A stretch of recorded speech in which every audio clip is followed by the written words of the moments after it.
Vale, vamos a hacerlo con calma porque lo que ha pasado en las últimas horas es un auténtico cóctel político-mediático y hay mucho que rascar. Nos levantamos con varios incendios abiertos al mismo tiempo. Por un lado, el entorno de Pablo Iglesias vuelve a estar en el centro de la diana. Por otro, un golpe en directo a Nacho Abad que está circulando por redes a toda velocidad. Y en medio de todo, el nombre de Julio Iglesias que entra en escena pero no precisamente por una gira. Empiezo por Julio Iglesias porque aquí hay miga. El cantante ha decidido mover ficha y llevar a los tribunales a El Diario y Univisión por acusaciones muy graves que, según su versión, se lanzaron sin pruebas. Y aquí hay algo muy importante. Más allá de que sea una figura internacional, sigue siendo un ciudadano con derecho a la presunción de inocencia. Cuando medios de comunicación publican determinadas afirmaciones sin respaldo sólido, el daño es inmediato y la rectificación, si es que llega, nunca compensa del todo. Pero lo interesante no es solo la demanda, lo interesante es lo que hay detrás. Se ha empezado a hablar en redes de financiación, de fundaciones, de estructuras que apoyan determinados discursos. Y en ese contexto vuelve a aparecer el nombre de George Soros y su red Open Society. Ojo, que nadie está diciendo que descuelgue el teléfono y dé órdenes concretas. No funciona así. Lo que plantea es algo más sutil. Líneas ideológicas claras, financiación a proyectos, medios y organizaciones que comparten una visión determinada del mundo. Y luego cada uno ejecuta dentro de ese marco.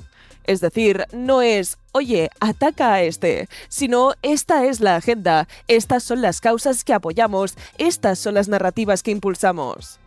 Y a partir de ahí, periodistas, activistas y políticos alineados se mueven en esa dirección. Eso sumado a subvenciones públicas que, en algunos casos, genera un ecosistema muy concreto. Y cuando encaja una pieza, como una acusación potente contra una figura reconocida, el engranaje se activa de inmediato. Mientras tanto, saltamos a otro frente, la amiga peruana de Pablo Iglesias, colaboradora habitual en televisión pública, que ha vuelto a incendiar el plató con declaraciones sobre la monarquía, la democracia española y la ley de secretos oficiales. Básicamente vino a decir que les sorprende que un país que se considera democrático siga existiendo una normativa heredada de la dictadura y deslizó que el modelo republicano sería más saludable democráticamente. Claro, aquí el debate se divide en dos. Unos dicen que es una opinión legítima y necesaria. Otros se preguntan cómo es posible que alguien que cobra de la televisión pública española utilice ese espacio para cuestionar de forma tan dura el sistema del país que le paga. Y ahí entra el choque emocional, libertad de expresión total o un mínimo de coherencia cuando trabajas en un medio público. Y ahora vamos con Pablo Iglesias, porque mientras todo esto ocurre, su proyecto Canal Red está en fase de pruebas para emitirse en Movistar Plus. Y aquí viene la ironía de muchos están señalando. Años criticando a las grandes empresas privadas, a las corporaciones, al capital, y ahora desembarcando en una plataforma privada de telecomunicaciones. La contradicción es demasiado jugosa como para que no se lo recuerden. Pero si hay algo que ha explotado de verdad en redes es el caso Rebeca Crespo. Se difundieron imágenes en las que supuestamente aparecía con un burka en el metro de Madrid, insinuando que había montado una escena para generar alarma. Después se sostuvo que esas imágenes eran producto de inteligencia artificial. Detalles como la diferencia en los anillos de una foto a otra o inconsistencias en las manos levantaron sospechas. El tema del bulo fue de traca, varias cuentas lo compartieron como si se hubiera descubierto el Watergate del siglo. Retweets, hilos indignadísimos y vídeos analizando la prueba definitiva. Todo el pack completo. Nadie dudaba, nadie frenaba, nadie decía el clásico «Oye, ¿esto está verificado?». Se dio por bueno y a correr.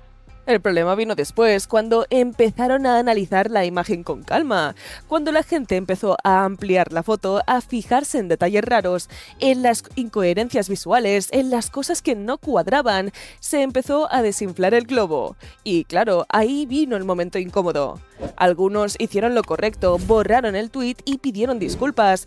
Otros tiraron por una vía de, bueno, yo solo compartí lo que estaba circulando. Y luego están los que aplicaron la técnica del avestruz. luz, silencio absoluto, como si no hubiera pasado. Aquí no ha pasado nada, circulen. Pero claro, cuando tú te pasas el día señalando la máquina del fango del adversario, denunciando bulos, hablando de fake news, de manipulación y de ética periodística, y luego te tragas uno generando con inteligencia artificial y lo amplificas como si fuera la prueba del siglo, el golpe es bastante fuerte, muy fuerte de hecho, porque no es solo el error, es la incoherencia. Y eso, en un entorno tan polarizado, se paga caro, no solo porque te lo van a recordar durante meses, sino porque debilita tu discurso. Ya no es solo el te equivocaste, es ¿con qué autoridad vienes ahora a dar lecciones? Mientras todo esto ardía en las redes, en televisión se vivía otra escena que parecía sacada de un reality político. Elisa Moula frente a Nacho Abad, cara a cara, y no fue a una entrevista tranquila, precisamente.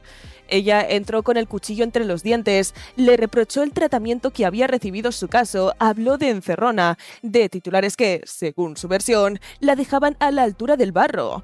Insistió en que existen pruebas, en que un juez ha tomado decisiones en base a elementos sólidos, y que en lo que se ha hecho mediáticamente ha sido cuestionar y ridiculizar a quien denuncia.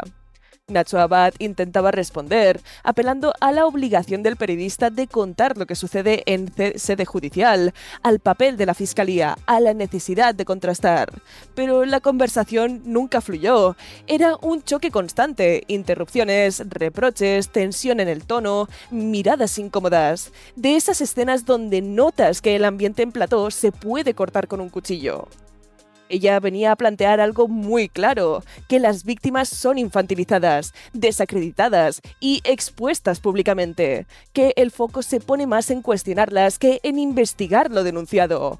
Él defendía que informar no es atacar, que contar contradicciones o decisiones procesales forma parte de su trabajo. Y el espectador desde el sofá, viendo aquello que ya no parecía una entrevista, sino casi un ajuste de cuentas en horario de máxima audiencia. Más que preguntas y respuestas, era un intercambio de reproches acumulados.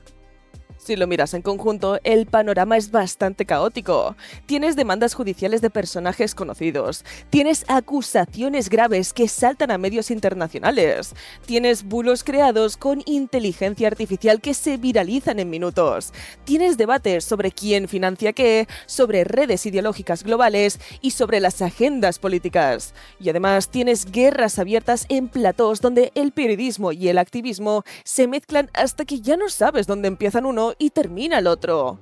Todo sucede al mismo tiempo, todo compite por atención, y cada bando te cuenta su versión como si fuera la única válida.